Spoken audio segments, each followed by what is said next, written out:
Armageddon has already started. But the Honorable Elijah Muhammad said the battle will be in the sky. It just don't mean airplanes. See, the battle has already begun. The battle is for the mind. Satan battling for your mind. God battling for your mind. Country you are checking in from. Come on in, come on in, come on in.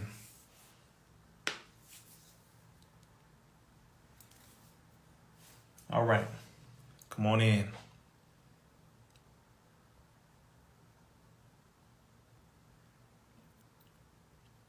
Peace to our family in Samoa. I see you in Pittsburgh. I see you in New Jersey. I see you in South Africa. Peace to our family in South Africa, Soweto. Peace to my family in Seattle. Augusta, Georgia. You in the building. I see you. I see you. Augusta, Georgia. St. Louis. Come on in, y'all. Come on in. Lafayette, Louisiana. I see you. I see you. Come on in. H-Town in the building. Always need to see H-Town. I love when I go down to Houston. Come on in, y'all. Come on in. Let me know what city, what state, what country you're checking in from. I know it's late.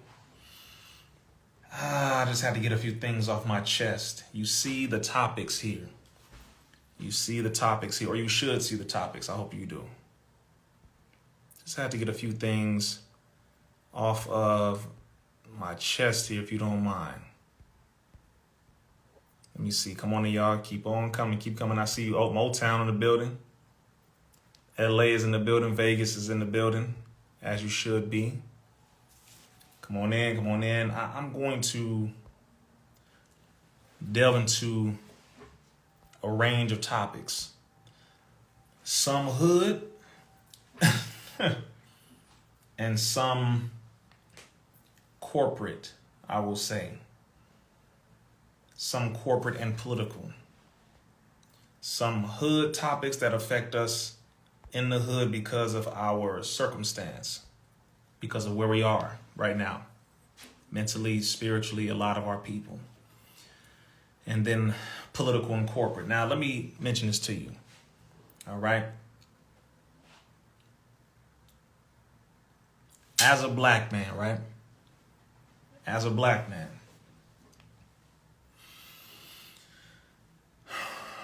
As a black man who was a part of one of the oldest revolutionary black organizations in America and in the world. I'm referring to the Nation of Islam. You think differently, right? We think differently in how we operate. You have to put things in perspective on a consistent basis. You have to put things in order of importances. We have to put things in a priority section.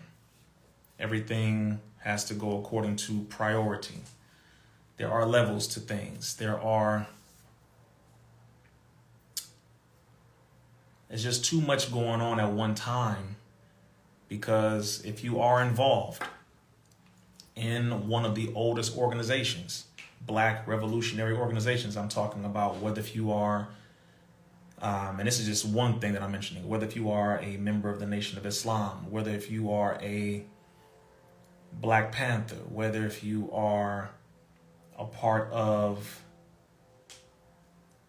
SCLC, whether if you are a part of the NAACP, and I'm just mentioning them, but they're not the revolutionary groups. Those two, the others, yes, but any of the black revolutionary organizations, meaning, you know, of course, our brothers and sisters in the 5% Nation of Gods and Earths, 5%ers. The groups and organizations who push for knowledge of self, a separation of the powers where we regain our own everything, our own land, our own schools, our own grocery stores, so we can establish a base where we can do things for ourselves. The organizations that do not preach integration of power, but who preach separation in that we can do things for ourselves just as everyone else does things for themselves. Now,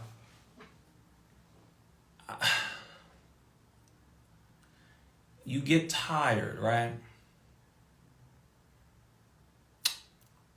Not tired in that you are disappointed, but I'll just take myself for example. I have been involved in this fight for over 20 years, and I want to put this in perspective really quick. For those of you who may be getting kicked out, it's because their algorithm, they have me on a shadow ban algorithm, and so they kick people out of the live. So if you get kicked out, just come back in. I'm not kicking anyone out. As you can see, my hands are over here. But it can weigh on you. I've been involved in this fight since a preteen. I know nothing but the fight for our people. I know nothing but the good and the bad, but I don't have that indoctrination. I don't know anything other than the deep core of the intrinsic love that I have for us as a people. I have no compromise. I have no apology. I have no filter when it comes to my disdain, my disgust, my distrust for, my hatred for Satan, my dislike for the U.S. government and what they've done to our people. I have no fear. I have none of that. And at the same time, when I watch us, I'm like, damn, I'm 32. Oh man, I've been doing this for over 20 years, and I'm like, damn. It seems at times that we take steps back, even though I know we're making steps forward. So I'm saying what I'm saying because there are a number of things that I've been watching, right? I'm going to just get this piece off real quick. The health freedom movement. There's a constant tension between black and white. Somebody said 32 going on 21. I appreciate that. I for sure appreciate that. Thank you. I feel like a big 15-year-old, energy-wise. Maybe even like 13, energy-wise. We will not be getting old until we like 90. But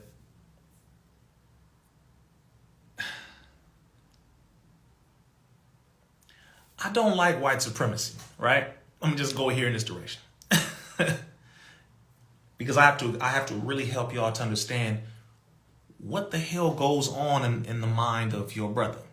What goes on? Like what is it that I deal with? People are asking about this hat and this shirt. Go to RizzaIslam.com. I'm telling you, I don't like white supremacy. I don't like the system of it. I don't like the residual effects that we have to deal with as a result of it.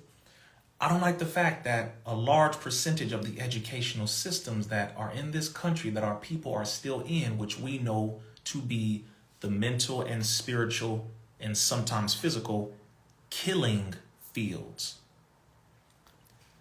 I don't like that we don't have enough of our own schools. I don't like that we don't have enough of our own grocery stores. I don't like that we don't produce a majority of our own things that are essential necessities. Toilet paper, Q-tips.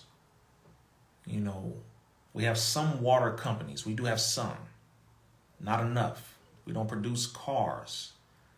You know, we don't, anything that is essential that we need on a regular. We're doing better, don't get me wrong. I just don't like that we don't have enough. So of course that means I'm getting involved.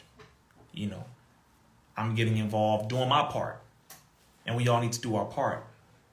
I just genuinely do not like this system. I don't like it. And I was thinking, damn,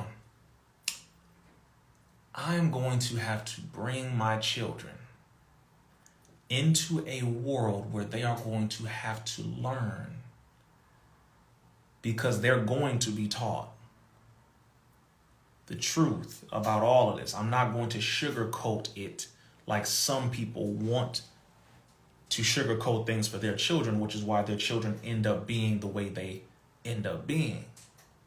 Not judging you, but let's make this very clear. I'm going to have to bring children into a world where they're going to have to learn boundaries, rules, what you can say, what you cannot say, but if you do say it, these are the possible consequences. There are over 1 million laws in the books, and over 60% of these laws were produced just to keep you and your people in a specific position. And you have to learn about what your ancestors went through, all of this. And mind you, again, I'm just giving you my thoughts, right?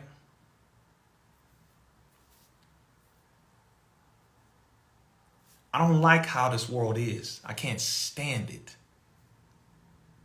I cannot stand it. Which is why I fight to do my part to help to change it. I can't get up here and TikTok dance. Oh yeah, everything cool, laugh and joke all the time. Oh, there is so much, man. There's like, I think our brother James Baldwin said to be, and I'm paraphrasing, I think he said to be black and conscious in America is to be in a state or condition of anger all the time. Minister Farrakhan has said the same. But you can find the beauty in life. I definitely find the beauty in life. I just know that there is so much crap that we got to deal with. And if you're a black man, there's so much you have to deal with. If you're a black woman, there's so much you have to deal with. Hell, I know everybody else in whatever culture, whether if you're Mexican, you're Asian, there's always some level of crap that you deal with. Even poor white folks, y'all got some crap that you deal with. I'm only saying that to make it comfortable for you to listen to me, although I should not have to mention anyone else when I'm talking about black people. But I know psychologically you have to hear that so that you feel welcome in the conversation. Although you should be able to already intimate that. You should be able to assume that. You should be able to gather that. But sometimes people have to hear it because psychologically they feel like they're not involved, and therefore they exit the conversation mentally. So you're involved. But I should, again, not have to explain that because I'm a black man talking about black issues. Now, some of y'all laughing, but, you know, gotta mention other people. This racist world, just parts of it, right? For example, the health freedom movement. I bet some of y'all think that everything is all cool because a pandemic hit the world. And it, in some ways, brought people together, brought worlds together, brought down barriers between cultures and religions, and mainly black and white, the two most, you could say, the two groups with the most tension overall. Melanated, least melanated, whatever you want to call it. Original, melanated, Caucasoid, whatever. It did for a minute. What do I mean? There is racism in the quote-unquote health freedom movement. For those of you who may not realize this, I just don't say much about it because, to be honest with you, I do my best, and I'm saying my best, to respond to the appropriate target. I do not attack us. I don't attack us. I may respond to a few of our people who push the enemy's agenda. That's different. I'm responding to the enemy's agenda being pushed through a few of our people, but I'm not attacking our people. Never get that twisted, and please never misunderstand me in thinking that that is what I'm doing. But I have to call us out when we're pushing things that the enemy benefits off of by making us destroy ourselves, thinking we are helping one another, or knowing that we're not helping one another and we are selling each other out. But again, it's still the enemy and his puppeteer strings controlling us. You get what I'm saying? This racism in the health freedom movement is very subtle. What do I mean? You've seen Brother Rizza speak at plenty of different events. Lots of white folk.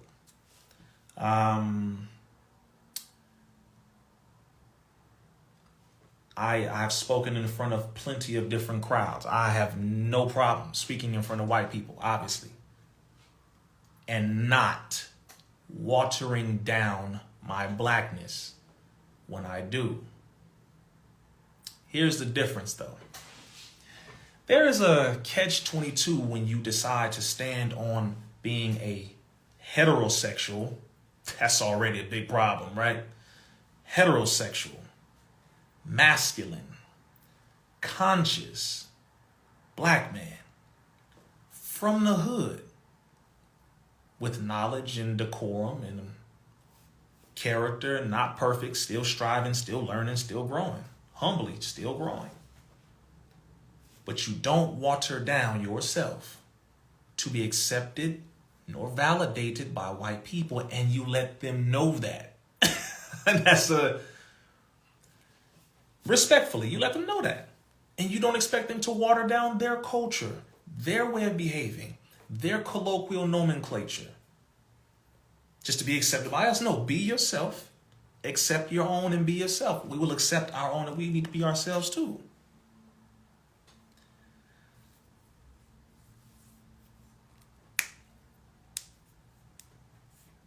When I've spoken at some of these events, the things that happen in the back that a lot of y'all don't realize with white people. You know, when we watch movies and we see the subtle racism, the pats on the back, golly gee, you were phenomenal, you were amazing. And it may be genuine. So let me not minimize whether if it is genuine or not, because I definitely believe it's genuine. I mean, we don't get up there and just say anything. No, it's genuine, I'm sure. When the black heterosexual masculine man who is conscious and who is culturally black, there is a very specific difference here. You got plenty of Negroes that are accepted by white people who do their best to smile and yes, a master. They really do this crap. I've watched it. Like it really happens.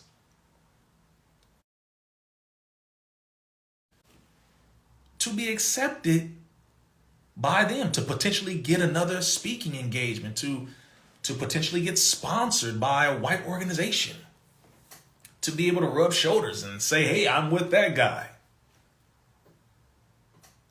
Rather than being able to walk in on your cultural square, being who you are, and having them step to you with respecting the fact that you are a cultural, conscious, heterosexual, masculine, proud black man. And not disrespecting anybody, simply standing on who you are proudly. And giving everyone else respect as well, including white folks. Give them respect. I have been treated, not directly, but indirectly. I'm noticing how I'm being treated. Because, and I'm telling you things that I haven't said publicly, just so y'all know. I'm saying this to y'all so you can really think with me here. Like, what the hell be going on behind? What happens before you get on the stage? What are some conversations? How are you being treated? What is this? This is what I'm giving y'all real quick.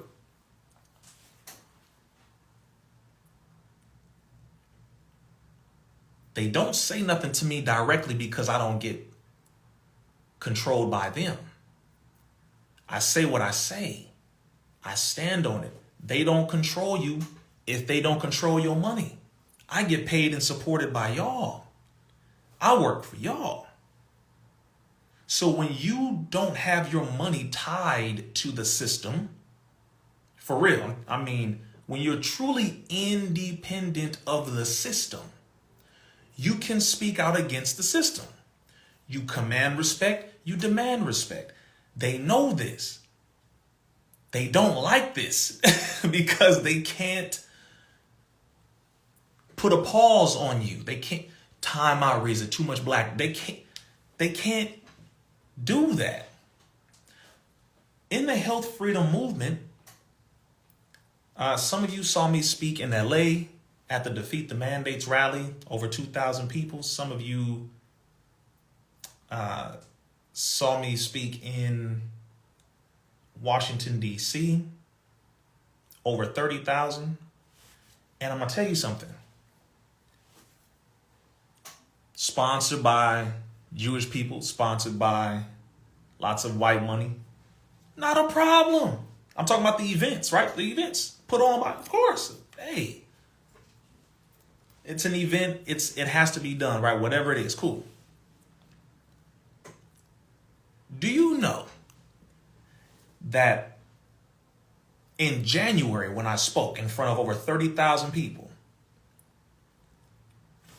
they loved when I spoke so much that they used one of my full statements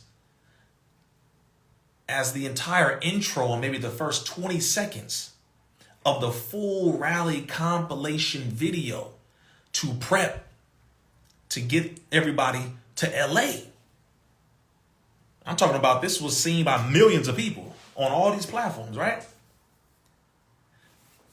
Would it surprise you that after the rally in DC and before the rally in LA, that I was called and they were asking me, we love how you talk, we love, oh my God, wow, man, blah, blah, blah, all this good stuff, right? They said, but can you just do one thing? And of course, I was very honored, of course, because I'm representing us. So they, it's not oh my God, I'm getting, no, it's black. Yeah, black people know what's going on with what the government is doing. And yes, we've been exposing it. Yes, we know exactly what's happening. Yes, we have scientists. Yes, we have chemists. Yes, we have doctors. Yes, we have lawyers. Yes, we have, yes, we have that. And we are here to let the world know that you have voices that speak up for you with expertise and knowledge and wherewithal and solutions and all that, right? We going in stepping the way we need to step.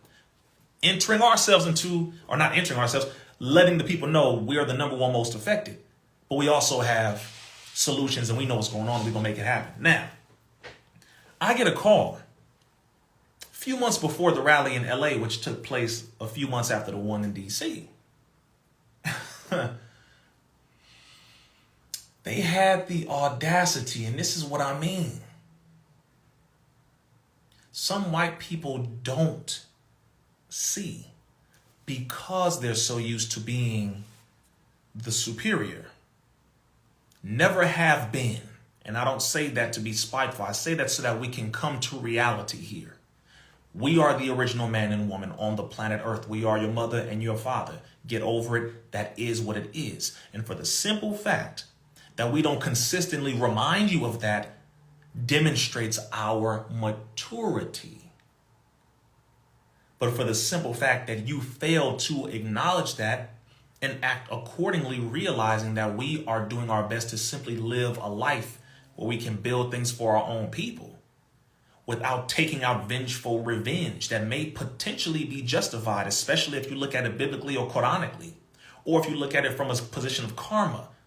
We don't get up and think we need to take these white people out. That's not how we think. However, if the shoe were on the other foot, I don't think we would receive the same kind of mercy. So I digress. Let's get back to the point. I get a call and I am acknowledged and applauded and all of this, right? Okay. Always wait to listen for the punchline. We love what you did. Oh my God, you're amazing. Blah, blah, blah, blah, blah. We're conducting a rally. We're doing a rally where we're going to bring this Defeat the Mandates rally to Los Angeles. We know that's where you're from. We will be honored if you would present there and, speak on behalf of your people. Of course, it's LA. That's my house. West Point, West Coast. That's where we at. Yes, of course. What? No doubt. But there's just one thing that we would ask of you to, if you could do. I'm taking my time because you have some arrogant ass white folk. Very insultingly arrogant. And it's like, it makes you just ask yourself, like, should I just slap the hell out of somebody? I mean, I don't know, would I be wrong? I don't. Not in an aggressive way. I'm talking about in response to blatant racism. They asked me, we know you're in the Nation of Islam. They're still saying Islam. Okay, first of all, it's a consonant, right? So you have consonants and then you have verbs. Okay, y'all taught us this. This is your language. I'm not English, but from my understanding, I know the difference between a consonant and a vowel. A vowel is A, E, I, O, U, and sometimes Y. And then the rest of those are consonants. And the consonant, the vowel A, if there is a preceding vowel before it within a word, it changes from the short sound of A to the long sound of A, which is also its name. The long sound of a vowel is also its name. So it's Islam. Pardon me. Short sound. And it sounds more like an O, but it's Islam, not Islam. Okay, but whatever. Again, I digress. And this is the kind of stuff that I go through in my mind when I'm talking to white folk, right? When they're being condescending. I'm always just like, speak straight. You're speaking to an intelligent black man. I understand. Continue. Converse. Let's communicate, right? I'm like, all right. We know you're a member of the Nation of Islam. We respect that. But can you not mention Minister Farrakhan at the rally in LA? Can you not mention Minister Farrakhan? Let me say this to y'all real quick. You don't have to like Minister Farrakhan. I genuinely don't give a damn. But I'm sure you respect your elders. And I'm sure you respect those of our people who have fought before we were even a thought, before we got here. I wanted to say, go to hell, crack ass devil. I want to say that. But I didn't. And I want to say it in the normal deep tone of my voice, which is, this is what it is right here. I wanted to just whoop, whoop, whoop. But I did not do that. Why? Because we are taught to rise above emotion into the thinking of God. And of course, we strive to do that, especially when dealing with white people. But I told them, I'm a grown-ass man, striving. But when white people's racism comes out, sometimes your energy, you got to open the can just a little bit so that they can see, like, oh my God, it's a lion in there. Yes, and not a circus one either. Give respect, you'll receive respect. So they asked me if I could not mention Minister Farrakhan at the next rally in LA. I said, I paused for a second. The Most Honorable Elijah Muhammad said we must think at least 5 times before we speak. I thank Allah every day for that man. And Minister Farrakhan, I've watched him in his masterful communication in dealing with white people blatantly being racist toward him and our people in conversations on national television. So there are ways to do that. We can do that. But sometimes you can choose to pop somebody on their mouth. White folks who are racist need to be popped in the mouth verbally, spiritually, intellectually. And then, of course, if they step into your bubble physically. Now, my point is, I had to pause and think for a quick second. Wow. In a second, in my mind, the average thought travels at 24 billion miles per second. So it was very quick. You would not have been able to tell that I paused, but I paused in my mind for a quick second because I said, wow, that was real. That was, they tried it. Wow. Okay. I was expecting it, but I damn sure wasn't expecting it right there. So my response was, wow, that's an interesting question. Did you tell any of the Jewish speakers that they can't mention one of their rabbis? Then they paused. And then they started stuttering. You know how white people start stuttering because they don't want their racism to come out. So they're trying to figure out a way, to rainbow coalition, we shall overcome, unity, trying to go back to that programming that they try to convince us that all of them believe when a lot of them do not. So they're trying to figure out a way to, how do I say it? Us, my friend, brother. Yes, that's the term that gets them on our side. Brother. Use the term brother. That's the colloquial nomenclature that lowers that brings their inhibitions down, that lowers their wall of trust. And they hear the word brother or sister, it makes them trust us. Brother. I'm just like, really our children. Wow.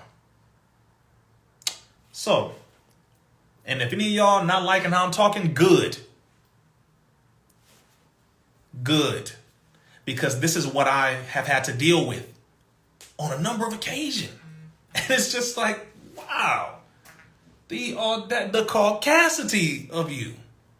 So let me finish this part of the story so I can get to the other things that I'm going to speak on.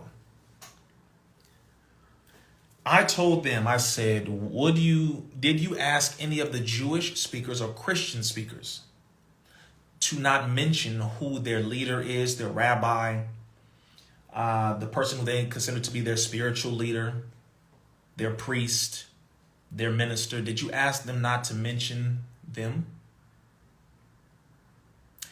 And they said, well, no, that's not what we're saying. It's just, I said, no, that is what you're saying.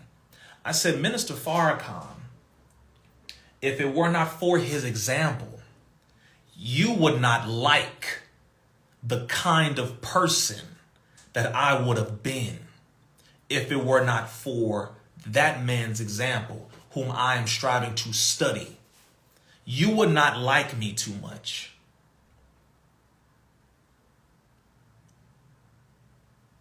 See, sometimes you have to really cave their chest in so that they can understand.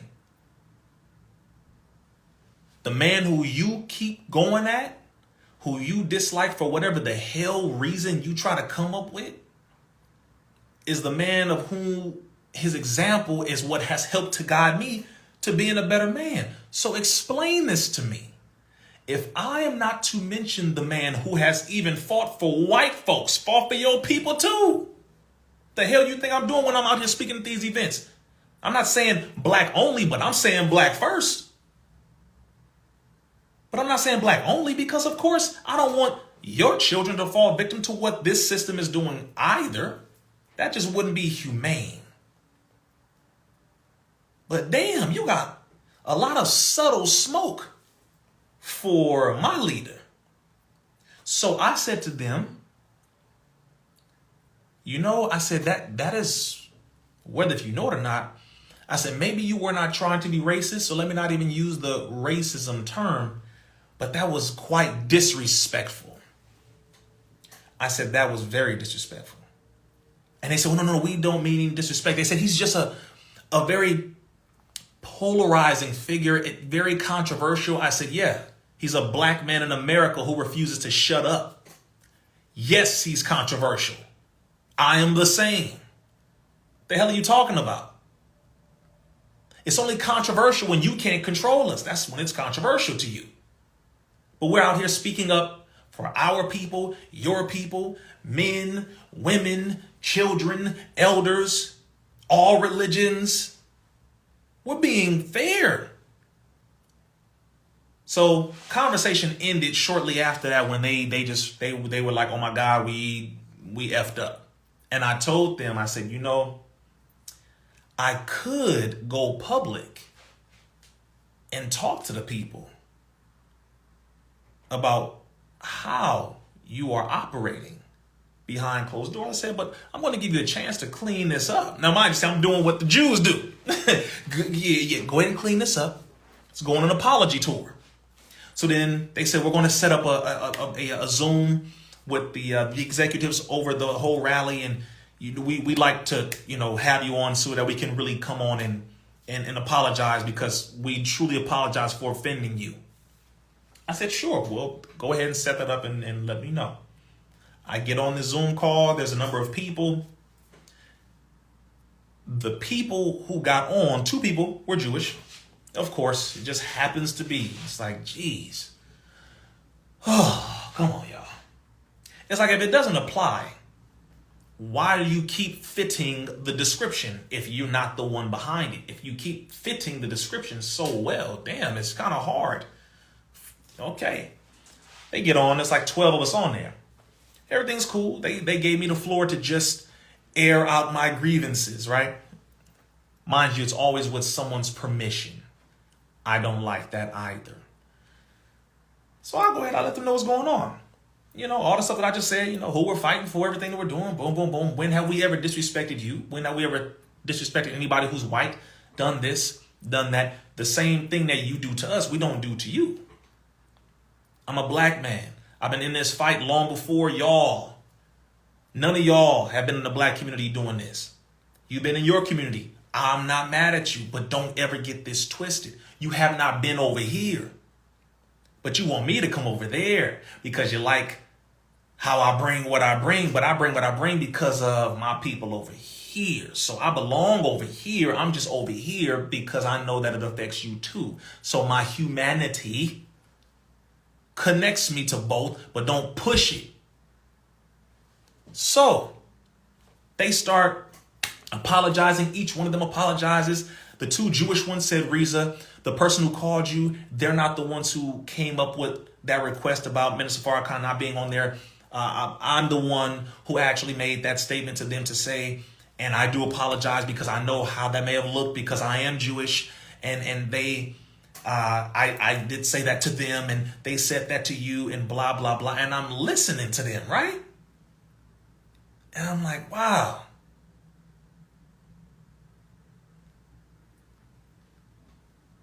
You really don't get it.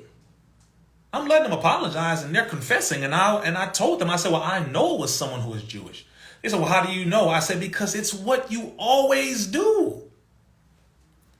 I said, I'm not generalizing all Jewish people. I said, but behind almost every single one of these major movements, it's been Jewish money, Jewish power, Jewish authority. And every time, it's all good if you black until Farrakhan's name gets brought up. Then, pump the brakes. It's like, that's how I knew who it was, because your playbook is old. We got the books on you. We've been studying you. I've been watching the documentaries about how you operate since I was a child. Y'all don't get this. It's disgustingly old. It's stale. You got mold all around your racism. It is disgusting. The stench is in my nose because you don't change. You don't evolve. You don't grow. It's seeping out of your damn pores. And so I'm listening to them. And after they get done, they said, no, we absolutely would love for you to be a part of the rally in LA because we obviously know what you contribute and blah, blah, blah, blah, blah, blah, blah. And I'm thinking, wow, this is interesting. But I knew for a fact that after this one, I said, after the one that we do in LA, they're not going to say nothing negative about me because we will blast the hell out of them. They know that. And it's like, don't do that. Okay. Just don't say nothing about me. Because I'm not the kind who's going to be quiet, and they know that. But they said, we're just going to distance ourselves from him after this rally, and that is exactly what happened. I started laughing. I said, I see what it is now. You can't control this black man, but you got about 2 over there, maybe 3, who don't move the needle at all, who virtually nobody knows, who has not been involved in this movement for years at all, who have not helped to get laws passed to protect men, women, and children, like your brother, who have not helped to bring awareness to this, like your brother, who have not sacrificed to really make this a reality where we're actually getting some kind of progress, like your brother and others, not just me, but I'm saying when it comes to the black community, everybody knows. Everybody, and I'm talking about long before this damn virus. No, I'm talking about way back in 2014 with the MMR shot and SV276 and SV277. I'm talking about back then. Look, the people know. Y'all know. And so I'm thinking, oh, with your little token Negroes, who you include in the new rallies and different things, just so you can make it look like you have black inclusion. But the black folks that you got ain't cultural. They're not connected. They don't even know what the hell's going on in the street because they're not involved. They haven't been involved in this movement for years. They have not. They don't sacrifice to be involved. They don't move. They're not trying to shake up the plantation. They are not. They are nice company people. And I even found out that they were speaking negatively about me to the people who have known about the work that I've been doing years before they even got involved. And so the people, the white folks, here, let me just tell y'all how sad this is, man. I do not blast our black folks who, behind closed doors, sabotage me. And I'm talking about sabotage your brother. I'm talking about they be calling these different people, black folks, white folks, these people, those people, lying about Brother Rizza. You want to stay away from them, these radical Muslims in the nation. And Rizza, oh, you don't want to see, you don't want to. The same white folks who they got up next to, and I found out they got up next to them and tried to get money from them, I have never asked none of these white folks in the health freedom movement for a dime. Not once. That's why my respect is intact, because they know damn well I'm not a prostitute. My people support me. I don't need your money. My people support me. I don't need your money. I don't need it. If you want to just offer it to help with the movement, to help us, and you just free, here you go. Maybe, but I still don't know. But I've never taken a dime from them. But the two house niggas that took it from them, and I'm not going to say their name because I'm giving you a chance to have some kind of dignity. Because if I blast you, it's over.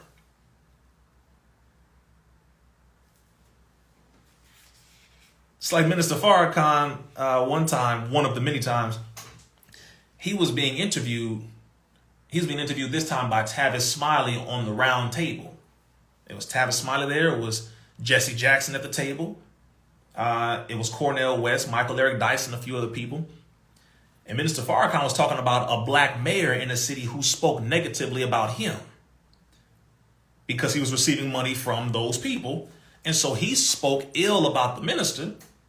And Minister Farrakhan said, I could have flown to the city and literally destroyed the brother. He said, I could have did that. I was like, woo, man. He said, I could have literally destroyed the brother. He said, but I know how the enemy uses our people, but of course our people still need to be checked. But there's a way we can check one another without destroying each other and without making the enemy applaud, because the smoke is really deserved by the enemy, not our people. Some of us, I know it's hard for us to deal with that, but I'm telling you now, because when I go all the way, I go all the way. And I don't want this weapon that Allah has helped to build, this here. I don't want this weapon to be turned on my own, because there will be no going back. There will be no return from it. And I'm not interested in that. The black man is not my enemy. Black man is not my enemy, nor is the black woman, nor are our people. I love us, period. I don't give a damn. I love us, but I know who uses us. So my point is, no, I said weapon. Somebody said tool. No, I said weapon. I'm speaking on my behalf. Just had to correct one of y'all, even though I don't normally respond to the negative comments. I said weapon for a reason. The U.S. government did not put me on 3 different lists, including an FBI watch list, because my mind is simply a tool. They see it as a weapon because it goes against the system of white supremacy to destroy it. It is a weapon. Used for righteous purposes is my point. I don't want to use it against my own people. I'm not interested in that. That's corny. That's corny as hell. I don't get cool points for that. Nobody gets cool points for that. Attacking your own brother, attacking your own people, that's corny as hell. I'm not interested in that. And anybody who tries to attempt to get me involved in that, you're corny too. You need to calm the hell down and stop taking out the anger you have for your father, your mother, whatever trauma you've experienced with your baby mama, your baby father, etc., and take out the energy on the real enemy who destroyed us all. Now, after they did their apologizing, I told them I accepted the apology.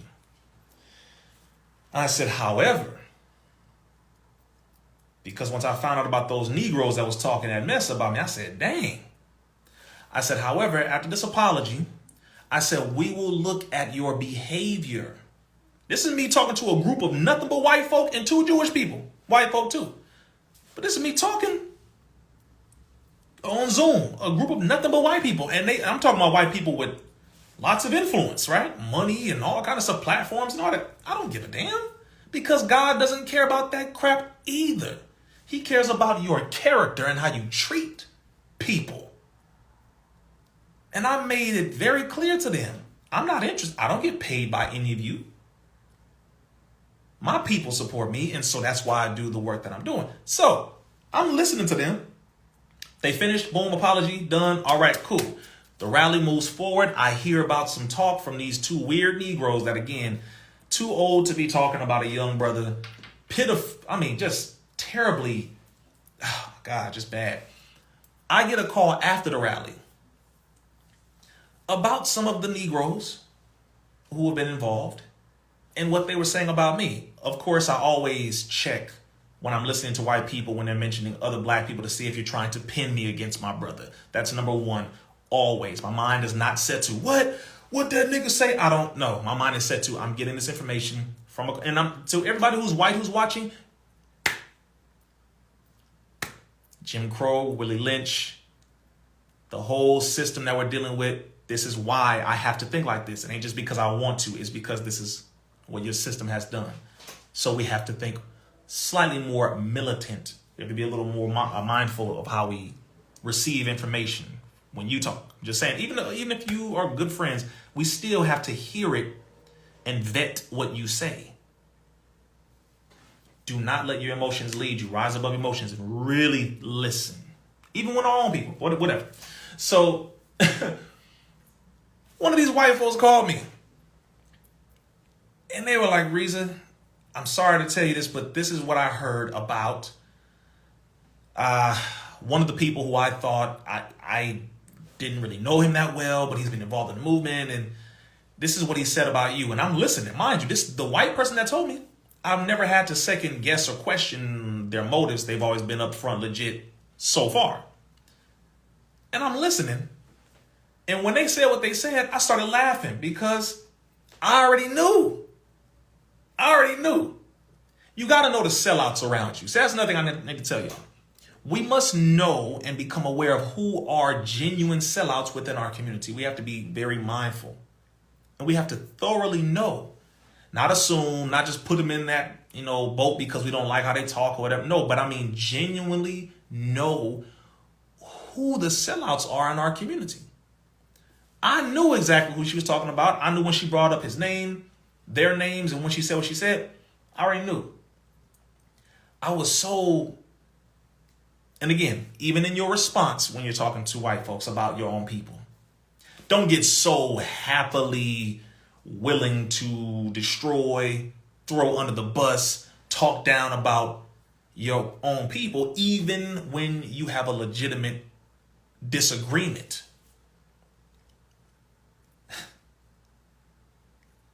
Never show dissension in the ranks, especially on your enemy's platform. Something I live by. I'm listening. I was like, all right.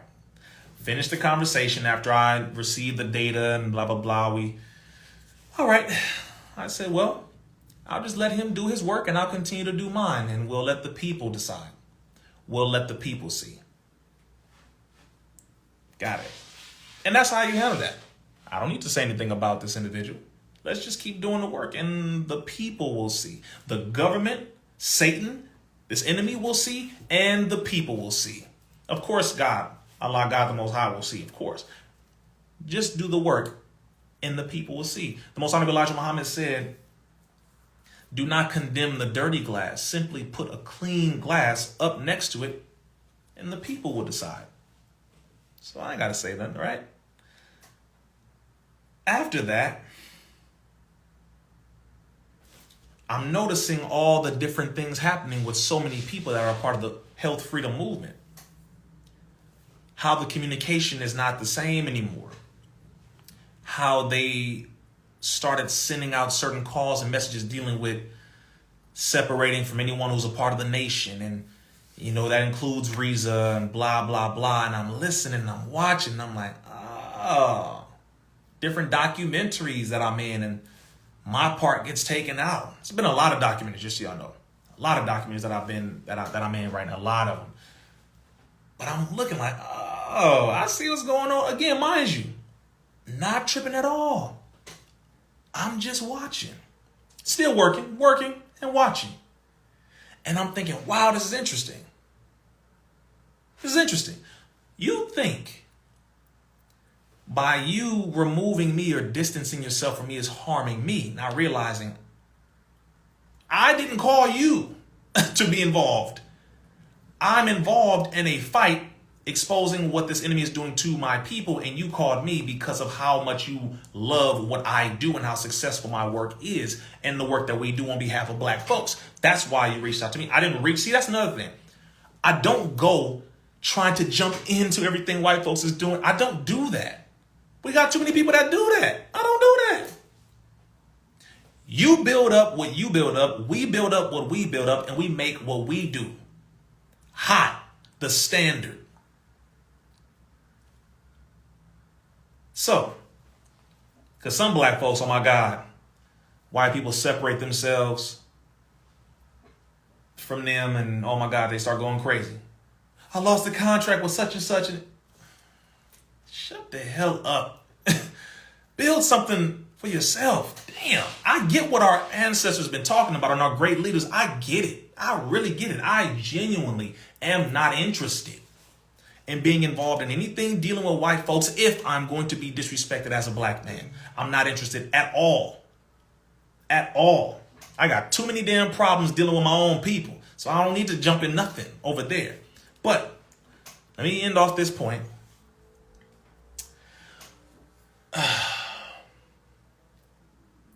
Be mindful of the black people who they try to push in front of you at a lot of these different events. That's all I'm going to say. Be mindful of the black people. Watch them. Watch them. And you'll see what the hell I'm talking about. Somebody said, who is the lame you speaking of? I'm not going to mention their names. That's how lame they are. I'm not going to mention their name. Honestly, I'm not going to do that, honestly, because to be honest with you, I do want to give them that chance to have some dignity for themselves. If I spank them, I'm going to call them and personally do that. And then I'll let them know if they choose to continue doing what they're doing, I will do it publicly. But for now, I will call them and let them know, man to man, straight up, you have one chance to clean it up. If you do not, then I will spank you publicly. And there is not a damn thing you can do. Don't try to call your white sky daddy on me. Don't even try it. He don't got no weight against the God that I love and I believe in. And I'm not afraid of a damn thing that who you hanging with does. Please, man. Anyway, all right, now, let's I want to know the name. Y'all so damn thirsty for goddamn gossip. You know what? Tory Lanez and Meg Thee Stallion. Here we go. That's how we're gonna move to this. If my live runs out right now, I'm gonna come back in. I think I have 5 minutes on this live. If it keeps going after that mark, then don't worry.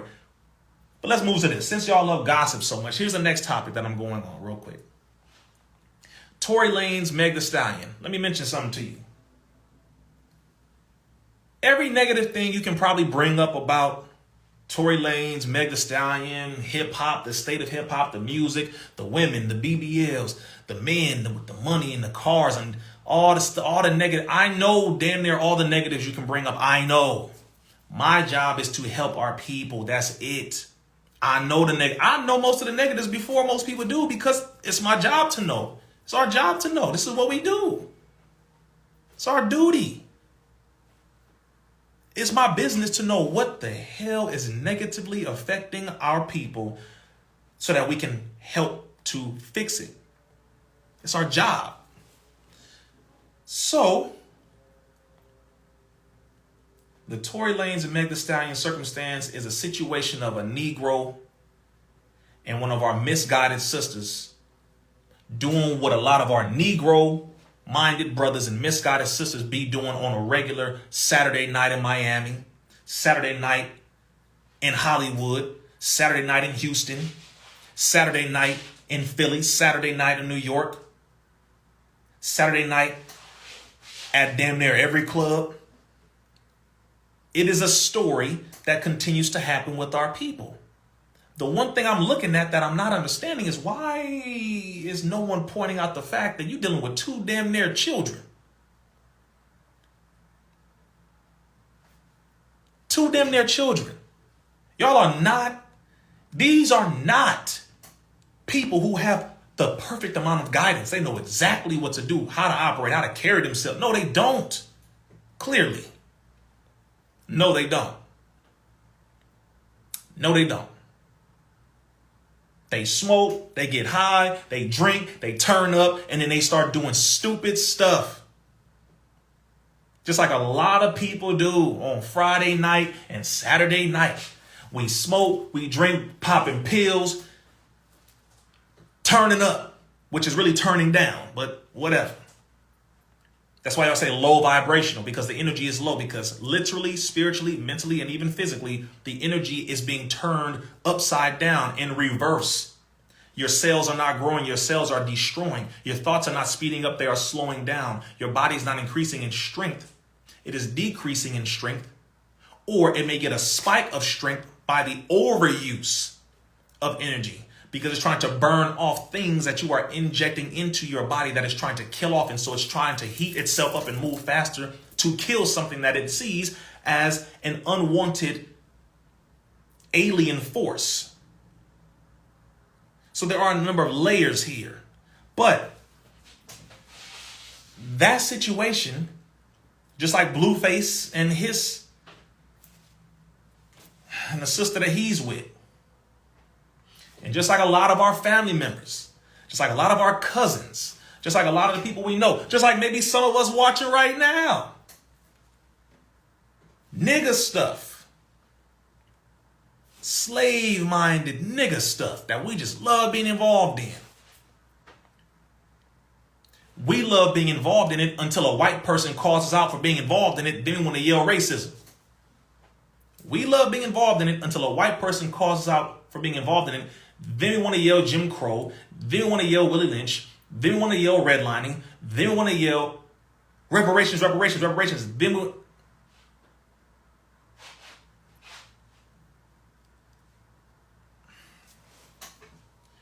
you jumping from man to man, sisters. Gathering energies. Devaluing yourself now. Boom, boom, boom, boom, boom, boom, boom, boom, boom. You jumping from female to female, brothers. Gathering energies and passing them on. Devaluing yourselves, because men do have value. Devaluing yourselves. Destroying yourselves. Boom, boom, boom, boom. The live is about to end, so I got to come back in, y'all. The live is about to end, so I got to come back in, y'all. I'm coming right back in. All right, y'all hear me? The live is ending. I'm about to come right back in. Y'all got me? Y'all got me?